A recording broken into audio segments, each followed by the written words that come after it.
Hello people, আজকে আমি বানাবো একটা কিউট ড্রেস যেটার জন্য লাগবে কাপড়, লেস এবং কালার।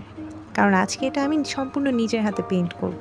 তো আমি একদম নর্মাল একটা কটন কাপড় কিনেছি যেটার গজ মাত্র 60 টাকা করে। আমি এখানে 2.5 গজ নিয়েছিলাম। এবার জাস্ট মাপ মতো কেটে নিতে হবে। কেটে নেওয়ার পর আমি জামার গলাটা অফ ক্যামেরায় সেলাই করে নিয়েছি। এখন আমি যে লেস দিয়ে ডিজাইনটা করব ভেবেছি সেই ডিজাইনটাই করছি। এখানে আমি লেসটা ফার্স্টে সেলাই করে নিয়েছি। এটার জন্য আমি শুরুতে এবং শেষের দিকে কিন্তু 2টা পিন দিয়ে সিকিউর করে নিয়েছি যেন এটা সরে না যায় এবং আমার সেলাইটা করতে সুবিধা হয়। তো এভাবে আমি এই পাশ আর ওই পাশ দিয়ে একটা ডিজাইন বানিয়ে নিচ্ছি যেটা গলার দুই পাশেই আমি দিয়ে দেব। তো এইভাবে আমি লেসটা দিয়ে আমার ডিজাইন কমপ্লিট করলাম, আর কোথাও কিন্তু এই লেসটা আমি ইউজ করিনি। এখন যে আমার যে ওপরের পার্টটা সেটার সাথে নিচের পার্টটা জোড়া লাগাতে হবে এবং এই জোড়াটা আমি কুচি দিয়ে লাগিয়ে নিয়েছি। লাগানোর পরে আমি দেখলাম যে নিচের পার্টটা অনেক বেশি ফ্ল্যাট লাগছে, যে কারণে আমি এখানে একটা জর্জেট কাপড় নিয়ে নিয়েছি যেটা আমি 120 টাকা গজ করে কিনেছি। হাফ গজ নিয়েছি মাত্র 60 টাকা দিয়ে। তো এই যে জামাটা আমি একটা কুচি ডিজাইন দিয়ে ডিজাইন করে নিলাম।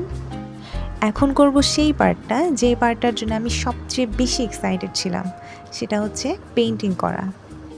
যেহেতু এটা একটা সাদা কাপড় সেহেতু কাজটা আমাকে অনেক বেশি কেয়ারফুলি করতে হচ্ছিল, কারণ একটু এদিক সেদিক হলেই কিন্তু কাপড়টা নষ্ট হয়ে যাবে। তো ভিডিওটাকে খুব বেশি লম্বা না করার জন্য আমি ক্লিপটাকে স্পিড আপ করে দিয়েছি।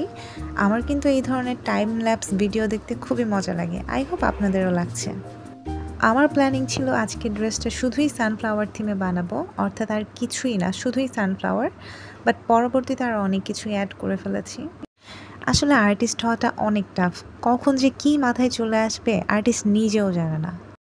এখন চলে আসলাম যে আমার নিচের অংশে, যেখানে আমি আগে থেকেই ছোট সানফ্লাওয়ার্স এঁকে রেখেছি। এখন জাস্ট এখানে কিছু ঘাস লতাপাতা অ্যাড করছি। এখানে কিন্তু খুব বেশি ডিটেইলিংয়ের কোনো কাজ করছি না। এখানে জাস্ট সিম্পলি কিছু ঘাস আর লতাপাতা অ্যাড করছি, কারণ অ্যাকচুয়ালি বাচ্চাদের ড্রেসে কোনো ডিটেইলিংয়ের কাজের প্রয়োজন হয় না। যত বেশি কালার্স অ্যাড করা যায় তত বেশি জামাটা প্রাণবন্ত হয়ে ওঠে। এখানে আমার এই সুন্দর কালার প্যালেটটির জন্য কিছু মনে করবেন না, কারণ একজন সত্যিকারের আর্টিস্টের কালার প্যালেট কখনোই স্টেইনলেস থাকে না। বাই দ্য ওয়ে, এভাবে আমার কাজটা শেষ করে নিব। এখন বড় সানফ্লাওয়ারটার কালারটা একটু শুকানোর পরে আমি আরও কিছু ডিটেইল অ্যাড করে নিয়েছি। এখন আমি অনেক সুন্দর একটা বাটারফ্লাই এঁকে নিব। বাটারফ্লাইয়ের সাথে কিন্তু বেবিদের অনেক কিছু মিল আছে, যেমন তারা দুজনেই অনেক কালারফুল, প্রাণবন্ত এবং তাদের দৌড়াদৌড়ি ছোটাছুটি দেখলেই মন ভালো হয়ে যায়। তাই জামাটিতে বাটারফ্লাই অ্যাড করার আইডিয়াটা আমার নিজেরই অনেক বেশি পছন্দ হয়েছে। আস্তে আস্তে আমি শেডিং এবং ডিটেইলিং দিয়ে বাটারফ্লাইয়ের কাজটি শেষ করলাম। আঁকবো আরেকটা এবং আঁকবো আরও একটা। এখানে 3টা প্রজাপতির মধ্যে আমার সবচেয়ে বেশি পছন্দ কেন জানি এই অরেঞ্জ কালারটাই ছিল। জানি না, আমি শুরুর দিকে অনেক বেশি নার্ভাস ছিলাম, কারণ অরেঞ্জ কালারটা আসলে সচরাচর খুব একটা ব্যবহার করা হয় না, কারণ এটা খুব একটা সব কিছুর সাথে যায় না। তো ফাইনালি আমার 3টা বাটারফ্লাই করা শেষ। এখন আমি কাজগুলো কাছ থেকে দেখাচ্ছি যে ফাইনাল লুকটা কেমন হয়েছে। এই যে দেখুন অরেঞ্জ কালারটা কী পরিমাণ সুন্দর লাগছে।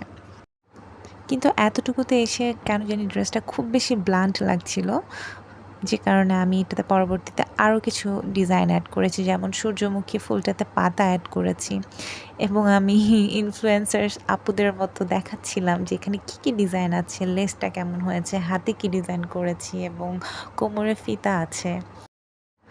তো এই হলো আমার ড্রেসটার ফাইনাল লুক। এখানে আমি আরও 2টা বি অ্যাড করেছি যে ওরা উড়ে উপরে উঠছে। এই যে আমার প্রজাপতিটা, একটা লেডিবাগ এঁকেছি যেটা উড়ছে এবং আরও একটা বি এঁকেছি। আমি আমার ডিজাইনগুলোকে বারবার নেড়েচেড়ে দেখছিলাম। আসলে নিজের হাতে করা কাজের প্রতি অন্যরকম একটা ভালো লাগা কাজ করে। এই কাজটা করতে কিন্তু আমার অনেক বেশি সময় লেগেছে, কারণ যেহেতু এটা একটা সাদা কাপড়, তার উপর একদিকে পেইন্ট শুকালেই আরেকদিকে পেইন্ট করতে পারছিলাম। আর তাছাড়া আমার কাছে তেমন কোনো ইকুইপমেন্টসই নেই ফ্যাব্রিক কালার করার জন্য। তো যাই হোক, আমার কষ্টের ফল খুব একটা খারাপ হয়নি। কেমন হয়েছে জানাবেন, আর আমার পুতুল বুড়িকে পরানোর পর কেমন লাগছে জানতে হলে অবশ্যই কমেন্ট করে জানাবেন। আল্লাহ হাফিজ।